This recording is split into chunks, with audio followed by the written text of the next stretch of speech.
আসসালামু আলাইকুম দর্শক, আজকে আমরা I can hear your voice এই কোরিয়ান ড্রামাটি এক্সপ্লেন করতে চলেছি।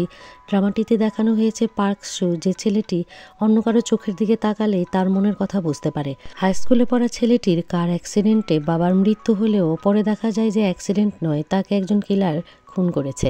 আর সেই খুন করা একটি মেয়ে দেখে ফেলে নিজের চোখে। আর সেই মেয়েটি কোনো কিছুর ভয় না পেয়ে সেই খুনটি রেকর্ড করে এবং আদালতে নিজে উপস্থিত থেকে সেটির সাক্ষী দেয়। ফলে কিলারের শাস্তি হয়ে যায়। এদিকে কিলার প্রমিস করে যেভাবেই হোক বের হয়ে সে সেই মেয়েটিকে খুন করবে। আর সেই ছোট পার্ক সু, সে প্রমিস করে যে সে যেভাবেই হোক মেয়েটিকে বাঁচাবে সেই কিলারের হাত থেকে। তারপর সেই ছেলেটি বড় হয় আর মেয়েটিকে খুঁজে পায়, মেয়েটিকে প্রোটেক্ট করতে থাকে। এখন দেখার পালা সে কি সত্যি কিলারের হাত থেকে মেয়েটিকে প্রোটেক্ট করতে পারবে। টোটাল 18 এপিসোডের এই নাটকটি দেখার জন্য আমাদের চ্যানেল এসএসকে ড্রামা এক্সপ্লেনারকে সাবস্ক্রাইব করে আমাদের পাশে থাকুন। আর পাশে থাকা বেল আইকনটি প্রেস করে দিলে আমরা যখনই এই নাটকের নতুন এপিসোড অথবা অন্য কোনো ড্রামা বা মুভি আপলোড করব আপনার কাছে নোটিফিকেশান পৌঁছে যাবে। সুতরাং চলুন শুরু করি নতুন নাটক I can hear your voice. Episode 12-এর শুরুতেই দেখানো হয় ঝ্যাং নিয়ে আসে বাসায় সুহাকে, আর তারপরে তাকে একটি টাওয়েল দিয়ে মাথা মুছে নিতে বলে। সুহা বলে, আমি কি এই বাসায় এর আগেও এসেছি? তুমি যে বলেছিলে তোমার বাসাটা খুব মেসি, নোংরা, আমি নাকি তোমার খুবই দুর্নাম করি, কোথায় এখন তো খুবই গোছানো দেখছি। তখন ঝ্যাং বলে, তোমাকে নিয়ে আসবো বলেই গুছিয়ে রেখে বের হয়েছিলাম। সুহার চোখ লাল দেখে ঝ্যাং জিজ্ঞেস করে, তোমার চোখগুলো এরকম লাল হয়েছে কিনা, রাতে ঘুমাওনি নাকি? তখন সুহা জানায় ট্রায়ালের সময় তার ঘুম হয়নি। এরপরে কথা বলতে বলতেই খেয়াল করে সোফায় ঘুমিয়ে গিয়েছে সুহা। ঝ্যাং তো খুবই অবাক। এরপর সে তাকে সোফাতে ঘুমিয়ে দিয়ে তারপরে তার পাশেই বসে ভাবতে থাকে যে কেন এই ছেলেটিকে সে এত পছন্দ করছে। তাই তো তাকে সে অ্যাভয়েড করতে চায়, কিন্তু অ্যাভয়েডও করতে পারছে না। খুব যন্ত্রণার মধ্যে এখন সে আছে, বলতেও পারছে না কাউকে। এরপর সে তার রুমে চলে যায়। সেখানে গিয়ে বসে বসে ভাবে যে সে কি সুহার কেসের ব্যাপারটা মিস্টার সাকে জানাবে, যে তাকে ডিফেন্স করতে। এখন সা যদি অন্য কিছু মনে করে, কারণ সে তো সাকে অলরেডি জানিয়েছে যে সে সুহাকে পছন্দ করে, তাই আর ভাবতে পারে না।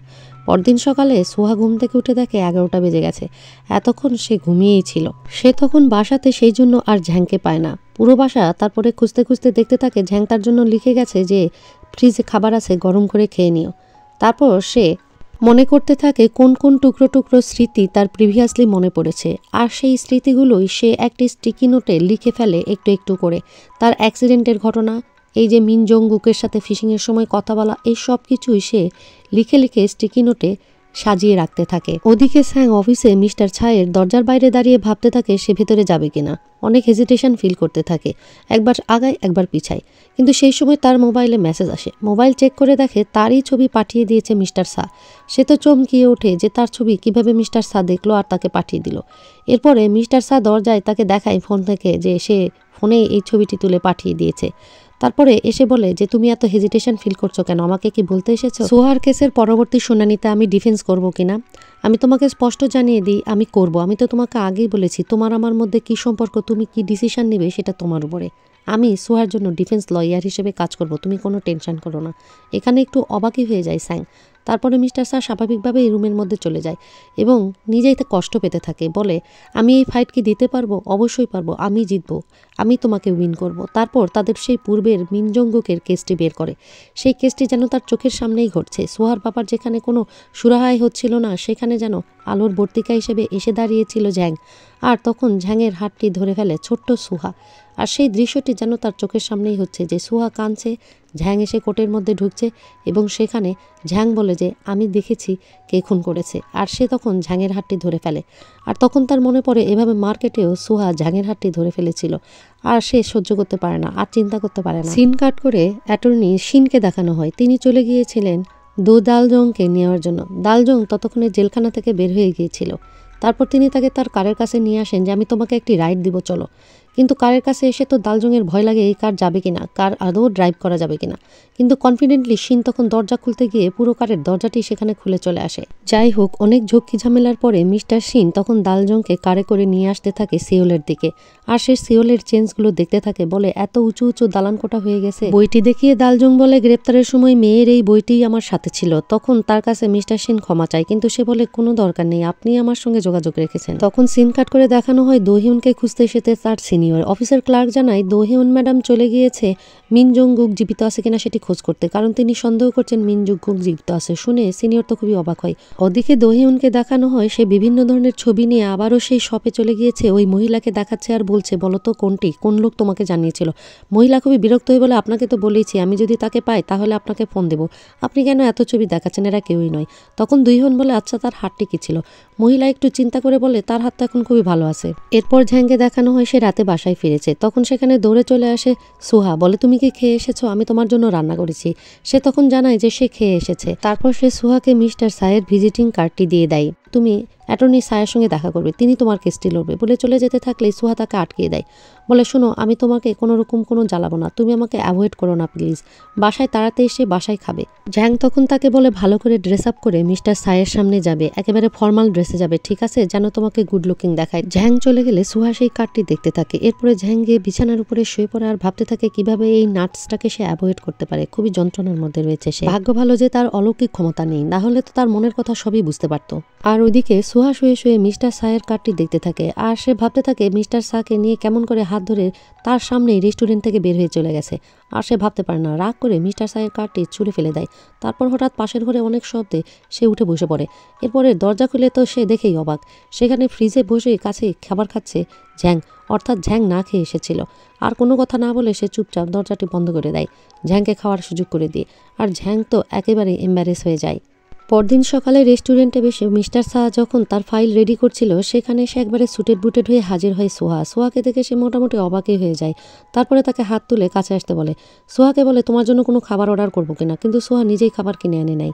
তার অফার নাকচ করে। তারপর তার কি কি মনে পড়েছে সব কিছুই তাকে খুলে বলে, যে তার একটি অ্যাক্সিডেন্ট হয়েছিল, সেটি একটি ব্লু ট্রাক ছিল, এবং তারপর আর সে কোনো কিছু মনে করতে পারে না। আর পুকুরের পাশে সে দেখেছিল মিন জংগুককে, কিন্তু মিন জংগুককে মেরেছে কিনা সেটা তার মনে পড়েনি। সোহা বলে আপনি আমার জন্য কেস লড়লে আমি পুরো ফিটাই দিব, আপনি টেনশন করবেন না, আর আমাকে কিচ্ছু ভাববেন না, আমার বাবা আমাকে অনেক টাকা পয়সাই দিয়ে গেছে। তখন সা জানায় যে শোনো, সুটেড বুটেড হয়ে গেলেই কিন্তু কিডস থেকে বড় মানুষ হওয়া যায় না, আমাকে টাকা দেওয়ার কথা চিন্তা না করে ঝ্যাংয়ের উপরে বোঝা হয়ে থেকো না। এভাবে ঝ্যাংয়ের বাসায় ঝ্যাংয়ের উপরে বোঝা হয়ে কেন আসো তুমি, সে তো তোমার গার্জিয়ান না, আর তোমার সাথে তার কি রিলেশন। মিস্টার সায়ের এই কড়া কথাগুলো ভাবছিল আর সোহা হেঁটে হেঁটে যাচ্ছিল।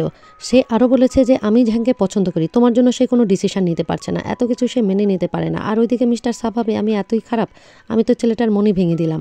ওদিকে ঝ্যাংকে দেখানো হয় সে তখন মিস্টার সিনকে ডেকে ডেকে জানাচ্ছে যে সে মিস্টার সায়ের উপরে পুরো দায়িত্ব দিয়ে দিয়েছে, অর্থাৎ সুহার ডিফেন্সের দায়িত্বটি। মিস্টার সিন আধো জাগা অবস্থায় ঘুম থেকে উঠে বলে আমি বুঝতে পেরেছি, তবে এই কাজটি ভালোই হয়েছে, তোমার না নেওয়াই ভালো হয়েছে, ছেলেটি রিস্কে পড়ে যেত। তখন তো খুবই ঝ্যাং রাগ করে। ওদিকে দোহিউনকে দেখানো হয় সে আসলে সেই মহিলার ওই উত্তরে খুবই আপসেট। মহিলা উত্তর দিয়েছে হাতটি খুব ভালো আছে, তাই সে অফিসের বাইরে গিয়ে ক্লার্ককে জিজ্ঞেস করে আচ্ছা বলো তোমার হাতটি কেমন।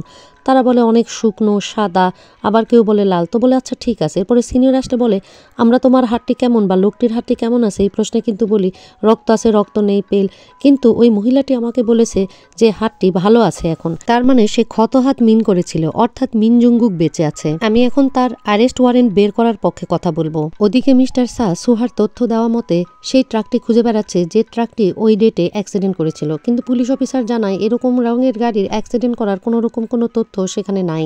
সব তথ্য আমার এখন চোখের সামনে। সে বারবার করে ভালো করে দেখতে বলে, কারণ সুহার দেওয়া ইনফরমেশন অনুযায়ী সুহা একটি ব্লু ট্রাকে অ্যাক্সিডেন্ট করেছিল, 1 টন ওজনের ট্রাক। সুহা যখন মিস্টার সায়ের উপর রাগ করে ব্যাক করছিল তখন পুলিশ ট্রেনিং স্কুলের একটি ব্রোশিয়ার দেখছিল আর পড়ছিল। তার মনেরও ইচ্ছা পুলিশ হওয়ার। আর ঠিক তখনই সানবিন সেখানে এসে যায়, আর সানবিনের সঙ্গে সঙ্গে সেখানে চৈমিনও। সানবিন জিজ্ঞেস করে তুমি কি পুলিশ অফিসার হতে চাও, আমি কিন্তু খুবই এরকম অফিসারের ড্রেসে মানুষকে পছন্দ করি। সে বলে না আমার কোনো ইচ্ছা নেই, বলে সেখান থেকে চলে গেলে সানবিনও তার পিছু পিছু ধাওয়া করে। আর ওইদিকে তখন চৈমিন একটি ব্রুশিয়ার গোপনে নিয়ে নেয়, কারণ যেহেতু সানবিন পছন্দ করে এরকম ড্রেস। পরের দিনে শুনানির কথা ভাবতে ভাবতে ঝ্যাং যখন কোর্ট থেকে বের হচ্ছিল তখন তাকে তার দরজায় গোল গোল করে ঘুরছে মিস্টার সিন। সে তখন খুবই অবাক হয়ে যায়, কারণ এটা তো তার জায়গা। তারপর সে মিস্টার সিনের কাছে গিয়ে তাকে বলে আপনার কি হয়েছে, কি নিয়ে এত দুশ্চিন্তাগ্রস্ত হয়েছেন। মিস্টার সিন তখন তার কথার জবাব না দিয়ে তাকে ড্রিঙ্কস অফার করে, বলে চলুন আমার সঙ্গে আজকে আপনি ড্রিঙ্কস করবেন। প্রথমত ঝ্যাং রাজি না হলেও তারপরও তার সঙ্গে যায়। এরপর তারা যে ধাবাতে ড্রিঙ্কস করতে যায় সেখানে আগে থেকেই ছিল দোহিউন, জাসকিম এবং তার 2 সহযোগী। তারপর মিস্টার সিন সেখানে তাদের সঙ্গে বসে পড়ে, যদিও বসতে চাচ্ছিল অন্য প্রথমত ঝ্যাং। তাদের সঙ্গে জয়েন করার পর দোহিউনের ড্রিঙ্কস শেষ হয়ে গেছে 2 বোতল শুনে তখন ঝ্যাংও প্রতিযোগিতামূলক 3 বোতল শেষ করতে চায়। সবাই তাকে নিষেধ করলেও সে শোনে না। তার মেন প্রতিযোগী দোহিউন, তাকে তাকে টেক্কা দিতেই হবে। এরপরে জাজ তাকে প্রশ্ন করে, আচ্ছা ভাইবার দিনে আপনি বলেছিলেন যে আপনি রিগ্রেট ফিল করেন ওই দিনের সাক্ষ্যটি দেওয়ার জন্য, আপনি কি বলবেন কেন? তখন সে এমনভাবে কথাগুলো বলতে থাকে সবাই বুঝতে পারে যে আর এক পক্ষ ছিল দোহিউন। ঝ্যাং জানায় তার কাছে আমাকে প্রুভ করতে হতো যে আমি সঠিক, আর এই আমি সঠিক প্রুভ করবার জন্যই আমি সেদিন ঢুকেছিলাম কোর্টরুমে, যদিও আমার অন্য কোনো ইচ্ছাই ছিল না। কিন্তু সেই মেয়েটি ভয়ে পালিয়ে গিয়েছিল সেখান থেকে, সে যায়নি কোর্টরুমে। দোহিউন জানায় যে সেই ঘটনার পর থেকে সেও তার বাবার কাছে অন্যরকম হয়ে গেছে এবং সেও রিগ্রেট করে সেই বিষয়টি নিয়ে। সবচাইতে অবাক করা তথ্য এবার ঝ্যাং বলে মেয়েটির বাবা জাজ হলো একজন মিথ্যাবাদী ছিল। আমার মোবাইলটি ফেরত দিয়ে বলে, তুমি খুব ভালো বুদ্ধি কাটিয়েছো, এটাকে বলে স্কেয়ার ট্যাকটিক্স, তুমি তাকে ভয় দেখিয়ে সত্য বলে নিয়েছো। তখন ঝ্যাং বলে, আমার মোবাইলে আমি একটিও ছবি তুলেছিলাম না, তাই আমি জাজকে বলেছিলাম আমি তো মিথ্যা বলেছি। তখন জাজ বলে, তুমি একটি ভালো কাজের জন্য বলেছো, আর তার সাহসিকতার জন্য একটি ন্যায় বিচার প্রতিষ্ঠিত হয়েছে, তাই ধন্যবাদ দিয়ে চলে যেতে চাইলে তখন বলে, আপনার মেয়েও এটার আরেকজন সাক্ষী ছিল, কিন্তু সে পালিয়ে গেছে। পর ঝ্যাং বলে, বাবা আর মেয়ের সেই মিথ্যা কথার জন্যই আমি আমার লাইফে শত্রু বানিয়েছি মিনজং গুকের মতো একজন শয়তানকে আর একজন খুনিকে, তা না হলে আজ আমার মাও বেঁচে থাকতো। ওদিকে দোহিউন জানায় যে সে তার লাইফে সেই ভুল করেছিল বলেই পড়াশোনা করে একজন প্রসিকিউটর হয়েছে, আর তাই তো সে অপরাধীর শাস্তি নিশ্চিত করতে চায়। কিন্তু ঝ্যাং জানায় যে সে পড়াশোনা করে পাবলিক ডিফেন্ডার হয়েছে এজন্যই যে সে মানুষকে বাঁচাতে যায়, জানে মিথ্যা কোনো সাক্ষ্য কোনো মানুষের জীবন না নিতে পারে। দোহিউন জানায় কোর্টের দরজা থেকে সে যখন দৌড়ে পালিয়ে গিয়েছিল সে একবারে বাসায় চলে গিয়েছিল না, পালিয়েছে তো ঠিকই, কিন্তু সে বাসস্ট্যান্ডে গিয়ে বসেছিল। আর তখন তার বাবার গাড়ি আসলে সে বাবাকে দৃষ্টি আকর্ষণ করতে চেয়েছিল রাস্তার ওই পাশ থেকে। আশ্চর্যজনকভাবে তার বাবা তাকে দেখেও গাড়ির গ্লাসটি তুলে দিয়েছিল, তাকে তো গাড়িতে রাইড দেয়নি। তার মনে পড়ে বাবা এটি এই জন্যই করেছিল যে আমি সেদিন সাক্ষ্য না দিয়ে পালিয়ে গিয়েছিলাম, তাই বাবার চোখে তোমার জন্য সেদিন আমি অনেক ছোট হয়ে গিয়েছিলাম। আর তারপর থেকেই আমি নিজেকে প্রিপেয়ার করি যে আমাকে একজন প্রসিকিউটর হতেই হবে।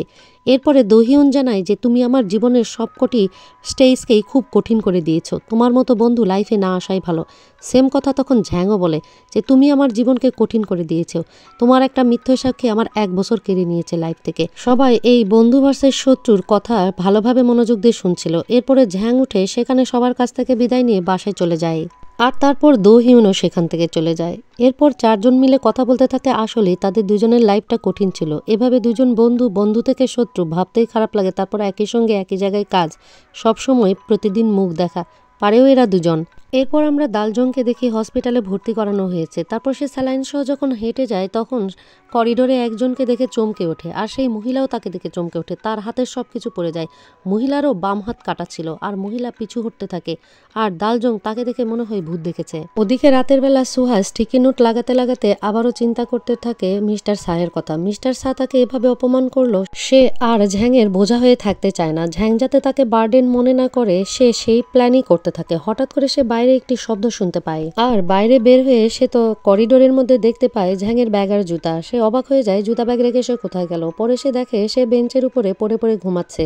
তারপরে সে তার কাছে গিয়ে বসে খেয়াল করতে থাকে তার আসলে কিছু হয়েছে কিনা, কিন্তু কাছে যেতে সে অ্যালকোহলের গন্ধ পায়, বুঝতে পারে খেয়ে দিয়ে সে এখানে উল্টে পড়ে আছে। এরপরে তার মাথার চুলটি তাকে সামলে দিয়ে উঠে চলে যেতে চাইলে সে তার হাতটি ধরে ফেলে। ঘুমের মধ্যেও সে দোহিউনকে বকা দিচ্ছিল দেখে সে হেসে ফেলে। তারপর তাকে পাজাখোলা করে তুলে ঘরের মধ্যে নিয়ে চলে যায়। এরপর তাকে বিছানায় শুয়ে দিলে তার কোমরের পাশের কাপড় উঠে গেলে কোমরে সে খেয়াল করে সেখানে একটি কাটা দাগ। ভাবতে থাকে এই কাটা দাগটা তার কাটা দাগের মতোই তো। তারপর সে ভালো করে জামা দিয়ে ঢেকে দিয়ে তারপর লেপ মুড়ি দিয়ে চলে যায়। সকালে দেখানো হয় সে অনেক নাস্তা তৈরি করে রেডি হয়ে আছে। ঝ্যাং ঘুম থেকে উঠে রেডি হয়ে আসলে সে তাকে নাস্তা করতে বলে, কিন্তু ঝ্যাং বাইরে নাস্তা করে নিবে জানালে তখন তাকে বলে, সুহা তুমি এত রাতে ফিরো না এভাবে ড্রিঙ্কস করে। ঝ্যাং জানায় যে ড্রিঙ্কস করলে তার কোনো সমস্যা হয় না, বাইরে সে কোনো দিন ঝামেলা করেনি। নাস্তা এনজয় করতে বলে সে চলে যায়। সুহা বসে থাকতে পারে না, দৌড়াতে দৌড়াতে গিয়ে তার পথ আটকে দাঁড়িয়ে পড়ে। সুহা ঝ্যাংকে রিকোয়েস্ট করে ঝ্যাং যেন ঠিক মতো বাসায় এসে বাসাতে খাবার খায় এবং সুহা তার উপরে বার্ডেন হিসেবে থাকবে না। সুহা ভালো করে পড়াশোনা করতে চায়। ঝ্যাং খুশি হয়। সুহা বলে সে ভালো একটি চাকরি করবে এবং ভালোভাবে চলবে, আর ঝ্যাংয়ের কোনো রকম কোনো সমস্যা যেন না হয় সে খেয়াল রাখবে। ঝ্যাং বলে খুবই ভালো, এগুলো তাহলে তুমি এক্সিকিউট করো। সুহা বলে প্লিজ আমাকে একটু অ্যাভয়েড করো না, প্রত্যেকদিন বাসায় এসে ঠিক মতো খাবার খাও, বাইরে রাত্রে বেশিক্ষণ থেকো না। তারপরে বলে তোমার কথা শেষ হয়েছে বলে সে তখন চলে যায় অফিসের দিকে। যেতে যেতে ভাবে যতই তাকে অ্যাভয়েড করতে চাচ্ছি সে ততই আমার সঙ্গে জড়াচ্ছে, আমি তাকে কিভাবে বাদ দিয়ে চলবো। কোর্টে গিয়ে যখন সে লিফটের সামনে দাঁড়ায় লিফটে ওঠার জন্য, খেয়াল করে সেম ব্যাগ নিয়ে তার পাশেই একজন দাঁড়িয়েছে। খুবই বিরক্ত হয় সে, ভালো করে তাকিয়ে দেখে দোহিউনই সেম ব্যাগ নিয়ে দাঁড়িয়ে আছে। দোহিউনও ব্যাগটি লুকিয়ে ফেলে। দোহিউন সুহার কেসের পরবর্তী শুনানির কথা জানতে চাইলে ঝ্যাং জানায় কেসটি এখন দেখবে মিস্টার ছা, তুমি তার সঙ্গেই এখন কম্পিট করবে, আমার সঙ্গে নয়। জানাই আমি ওই ফলওয়ালি যে সুহার খবর দিয়েছ তাকে সমন দিয়েছি সাক্ষী হিসেবে হাজির করার জন্য। এরপরে সেই ফলওয়ালিকে দেখায়, সমন পেয়ে বলে প্রসিকিউটর মেয়েটি আমাকে সমনই পাঠিয়ে দিয়েছে, তবে তুমি চিন্তা করো না, তোমার বিরুদ্ধে কিছুই বলবো না। সে তখন চা খাচ্ছে মিনজুংগুকের সাথে আর তার সঙ্গে এটি আলাপ করছে। মহিলাটি জংগুককে বলে তোমার জন্য বেশ কিছু ফল এখানে তুলে রেখেছি, যাওয়ার সময় নিয়ে যেও। মিনজুংগুক মনে করে যে এরকম ঘটনা আগেও ঘটেছিল, অর্থাৎ তার ম্যাডামের কথা মনে পড়ে যে ম্যাডাম তার বার্থডের জন্য অনেক খাবার দাবার রেখেছিল আর তারপরে সে ম্যাডামকে মেরে ফেলেছিল। এও আমার জন্য ফলমূল রেখেছে, এখন কি সেম কাজটাও এর সঙ্গে করবো নাকি, যদিও মন চাচ্ছে না কিন্তু এখন তো করতেই হবে। এরপর এখানে এই সিনটি কাট করা হয়। ওদিকে মিস্টার সাকে দেখানো হয় সে সেই অ্যাক্সিডেন্ট করা ট্রাকটিকে পেয়ে গেছে, তবে ট্রাকের রং একটি সাদা, তাই সে একটি চাবি বের করে ট্রাকের রংটি একটু স্ক্যাচ করেই বুঝতে পারে এর রং আগে নীল ছিল, অ্যাক্সিডেন্টের পর রংটি চেঞ্জ করা হয়েছে, অর্থাৎ সে সঠিক ট্রাকটাই পেয়েছে, তাই সে খুশি হয়। এরপরে সেখানে ট্রাকের মালিক চলে আসে, দেখা যায় সুহা যখন সুন হুন ছিল তখন তার দাদা এই ট্রাকের মালিক। আর এরপরে জিজ্ঞেস করে এই ট্রাক তো এত তারিখে অ্যাক্সিডেন্ট করেছিল। তখন মালিক ভয় পেয়ে যায়, বলে আপনি কিভাবে জানলেন, সুহার কি সব কথা মনে পড়েছে নাকি, সে কি আপনাকে বলেছে? তখন এখানে সা একটা ট্যাকটিস কাটায়, সে বলে হ্যাঁ আমাকে সত্যি কথা বলুন, নাহলে কিন্তু আপনার বিচার আছে। এরপরে লোকটি ভয়ে সব সত্যি কথা বলে যে ওই লোকটি আসলে আমাকে বলতে দেয়নি, রিপোর্টও করতে দেয়নি। গ্র্যান্ডফার মুখে ওই লোকটির বর্ণনা শুনে বুঝে যায় সা সেই লোকটি আর কেউই নয়, মিনজুংগুক, আসলে সে বেঁচে আছে।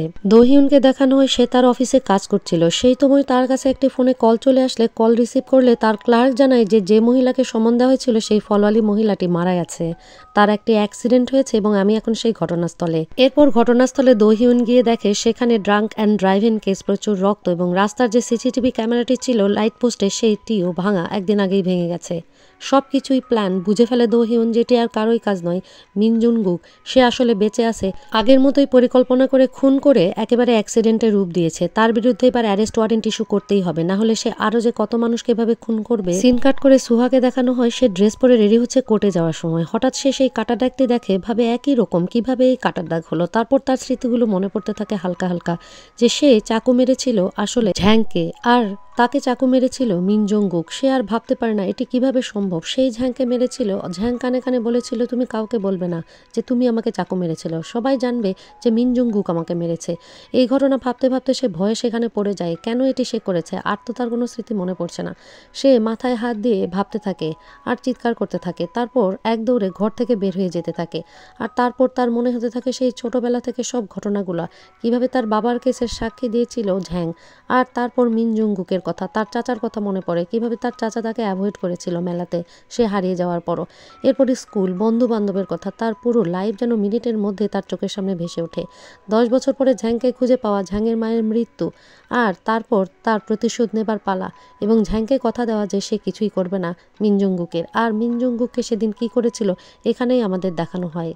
বাড়ি থেকে ছুটতে ছুটতে সে রাস্তায় বের হয়ে যায়, আর তার মাথার মধ্যে মনে হচ্ছে সব স্মৃতিগুলো আসতেছিল সেই সময়, আর সব মানুষের চারপাশের কথাগুলো শুনতে থাকে। এরপর মাথায় হাত দিয়ে দাঁড়িয়ে পড়ে ভাবতে থাকে সেই মাছ ধরার সেই জায়গার কথা, সেখানে মিনজুংগুকের সে মারতে গিয়েছিল, চাকু হাতে তাকে মারবেই। মিনজুংগুক তখন বলেছে মেরে ফেলো আমাকে, আমার মতো লাইফ তুমিও লিড করো, এটাই আমি চাই। কিন্তু সুহা তাকে মারতে পারেনি। সে সুহাকে বলে তুমি কি মনে করেছো আমি খারাপ? এইসব ঘটনা শুরু করেছে তোমার বাবা, সেই একমাত্র খারাপ, সে আমার ওয়াইফকে খুন করেছে আর সেই জন্যই আমি খুনি হয়েছি। 11 বছর ধরে আমি কষ্টের লাইফ লিড করেছি, এখন তোমার পালা, আমাকে খুন করে তুমি আমার মতো সেম লাইফ লিড করবে। সুহা তাকে মারতে গিয়ে ও পিছু সরে এসে বলে না আমি তোমাকে মারবো না, তোমার মতো খারাপ লাইফ আমি লিড করবো না, কারণ আমি একজনকে কথা দিয়েছি। তখন তার কথা দেওয়ার কথা মনে পড়ে যে সে ঝ্যাংকে কথা দিয়েছে সে তাকে মারবে না, তাই তাকে বলে তোমার মতো লাইফ লিড না করে আমি মরে যাব ভালো। তখন সে দৌড়াতে থাকে, আর সেই সময় মনে পড়ে তার একটি অ্যাক্সিডেন্ট হয়েছিল ট্রাকে, আর এইখানে বর্তমানে সে একটি হুন্ডার সঙ্গে অ্যাক্সিডেন্ট করতে যাচ্ছিল, আর সেই সময় হুন্ডাওয়ালা তাকে অনেক বকাঝকা করছিল, কিন্তু মনে মনে অন্য কথা ভাবছিল, আর হুন্ডাওয়ালার মনের কথা সব সে বুঝতে পারছিল, আশেপাশের সব মানুষের মনের কথা সে বুঝতে পারছিল। এটা তার সঙ্গে কি হচ্ছে আর সে ভাবতে পারে না, নাক দিয়ে রক্ত পড়তে থাকে তার, সে সেখানেই ধপ করে পড়ে যায়। এদিকে মিস্টার সা দৌড়াতে দৌড়াতে ঝ্যাংয়ের অফিসে এসে ঢুকে, তখন দেখে ঝ্যাং দোহিউনের সাথে কথা বলছে। দোহিউন ঝ্যাংকে জানিয়েছে যে বেঁচে আছে মিনজুংগুক। মিস্টার সাও বলে যে বেঁচে আছে মিনজুংগুক এবং সে এটি জানতে পেরেছে আজকে সেই বৃদ্ধ লোকটি যার কাছে সুহা এতদিন ধরে ছিল। এরপরে ঝ্যাং ভাবতে থাকে তাহলে এখন সুহার কেসটি কি হবে। তখন সবাই চিন্তায় পড়ে যায়। মিস্টার সা বলে সুহার কাজটি তো এখন আর চলবে না। মিস্টার শিনু সেটাই বলে। তখন ঝ্যাং বলে দোহিউনকে, তাহলে তুমি এই কেসটি এখন উইথড্র করে নাও। দোহিউন চুপ আছে দেখে তখন ঝ্যাং তাকে জোর দিয়ে বললে দোহিউন বলে কোনো সমস্যা নেই, আমি তুলে নেব 2 দিনের মধ্যে তার কেসটিও। মিস্টার ছা তখন বলে এখন তোমার সিকিউরিটির দিকে বেশি দৃষ্টি দিতে হবে। ঝ্যাং তখন তার কোনো কথার পাত্তাই না দিয়ে বলে যেহেতু আর কেসই থাকছে না আর মিনজুংগুক বেঁচে আছে, এই খবরটি আমার এখনই সোহাকে দেওয়া প্রয়োজন বলে সে উঠে পড়ে। আর সা তাকে আটকাতে চাইলে সে শুনেই না। তখন মিস্টার সা একটু হিংসাই করে। ওদিকে সোহা কোর্টের বাইরের বেঞ্চে বসে নাক থেকে যে রক্ত বেরিয়েছে সেটি মুছছিল আর ভাবছিল যে তার বাবাই যেই সব কিছু শুরু করেছে, মিনজুংগুক যেটা বললো এটা যদি সত্যি হয় আর এটি যদি এখন ঝ্যাং জানে তাহলে তো ঝ্যাং আবার তাকেই দোষ দেবে। এটি হতে পারে না, ঝ্যাংকে কিছুতেই জানতে দেওয়া যাবে না যে মিনজুংগুক বেঁচে আছে আর তার বাবাই এর জন্য দায়ী। এই সময় সে ফোন নিয়ে দেখে ঝ্যাংকে বের হয়ে ঝ্যাংকাকে যেন ফোন দিচ্ছে। চোখ দেখে বুঝতে পারে যে ঝ্যাং তাকেই জানাবে মিনজুংগুক বেঁচে আছে। তার ফোনই বেজে উঠলে সে ফোন রিসিভ করে। তখন সে বলে তুমি কোথায়? তখন সে বলে সে একটু বাইরে। আর আস্তে আস্তে করে সে ঝ্যাংয়ের দিকে এগিয়ে যায়। সে তখন বলে মিনজুংগুক বেঁচে আছে, সুতরাং তোমার উপর থেকে যে মার্ডার করার রিয়া ছিল সেটা আর থাকবে না, আমার খুব ভালো লাগছে। সে পিছন থেকে এসে তখন ধপ করে জড়িয়ে ধরে ঝ্যাংকে, বলে আমি গাধা না, গাধা হলে তুমি নিজের সিকিউরিটির কথা চিন্তা করবে না? যদি মিনজুংগুক বেঁচেই থাকে তাহলে তো এখন সে তোমার লাইফের জন্য একটি থ্রেট, সে তোমাকে মারতে চাইবে। তুমি নিজেরও লাইফের চিন্তা করছো না, আমার কথাই চিন্তা করছো? তখন সে হাসতে থাকে আর তার মাথায় হাত বুলিয়ে দিতে থাকে, বলে আমার সিকিউরিটি সেটা দেখে নেওয়া যাবে, কিন্তু তোমার লাইফের উপরে যে আর কোনো থ্রেট থাকলো না এটাই এখন আমার এত ভালো লাগছে। তার বেঁচে থাকার খবরে তোমাকে আমি কি বলবো। এই দৃশ্যের মধ্যে দিয়েই নাটকের 12তম এপিসোড এখানেই শেষ করে ফেলা হয়।